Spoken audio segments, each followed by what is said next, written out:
Салам алейкум туугандар. Айылда бардыгыбызда кыкты мына ушундай алып чыгып төгөбүз. Бардыгыбызда болуш керек. Мал кармаган адамдын бардыгында бар. Эгерде ушул кыкты түз эле талаага алып барып төгө турган болсоңуз, анда мындагы уруктардын бардыгы жайнап, отоо чөптөр басып кетет. Кайрадан сизди чөп отоо кыйнайт. Эгерде сизде мына ушундай кык үйүлүп турган болсо, мына ушундай сарайыңыз бар. Мына ушул сарайыңыз бар. Мына ушул жерге узун кылып бир борт кылып 50-60 сантиметр, же болбосо кышында 1 метрге чейин көтөрүлөт. Узун борт кылып төгүп, ал жерге сөөлжан багып койсоңуз болот. Ал кыкты жакшылап 2-3 жолу суу карасыз, суу чачасыз. Суу чачкандан кийин 4 ай турган кык болуш керек. Жаңысын бир четине баштасаңыз, бир жагынан эски кык болушу керек. Кык 2 жылдан ашпаган болуш керек. Чирип күйүп бүтпөгөн болсо, анда сөөлжан үчүн жегиликтүү тамагы болот. Туугандар, мына ушундай кыкты сөөлжан аркылуу биогумус кылып алсаңыздар болот. Эгерде бул кык азыр буудай деп эсептесек, сөөлжан жегенден кийин бул кык кадимки өсүмдүктөр үчүн табактагы нанындай эле болуп калат. Биз эмне кылып атабыз? Биз ушундай кыктарды салбастан, биз базардан химиялык жер семирткичтерди алып келип салып атабыз. Салганда дагы 3 эселеп, 4 эселеп, 5 эселеп көп салабыз.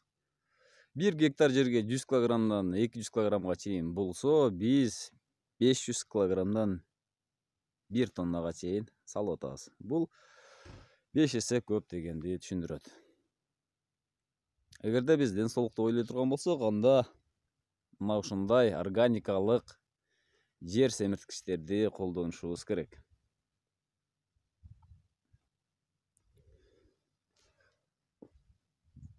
Кайсы кык жарайт дешиңиздер мүмкүн. Жылкынын кыгы дагы жарайт, уйдуку дагы жарайт, койдуку дагы жарайт. Эгерде үчөөнүкү тең болсо, аралаштырып койсоңуз, анда микс болот. Анда жакшыраак болот.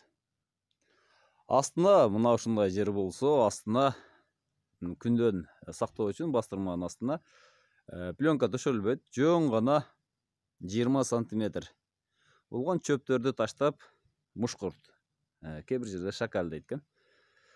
Ошону таштап туруп, үстүнө мына ушул кыкты төшөп, суунан куюп, бир четине сөөлжан салып койсоңуз, анда сизге биогумусту сонун кылып чыгарып берет. Мына туугандар. Да кайталап айтайын, жаңы кык жарабайт, 4 ай турган болушу керек. Себеби андагы газдар чыгып кетиш керек, учуп кетиш керек. Аммиак бир аз жуулуш керек. Болбосо сөөлжанды өлтүрүп коет. Аба кирип тургунай болуш керек, үстүн пленка менен жаппаш керек. Кыскасы, сөөлжан жашай турган шартты түзүп бериш керек. Кышында жылуу жерде болсо жакшыраак иштейт, эгер жылуу эмес болсо, анда алардын бардыгы чоңдору өлүп, кокондору иштебей калат. Зиготага айланып алып, кышы менен дем алат анда. Эгер жылуу жай боло турган болсо, кышында алар кышында дагы иштей беришет.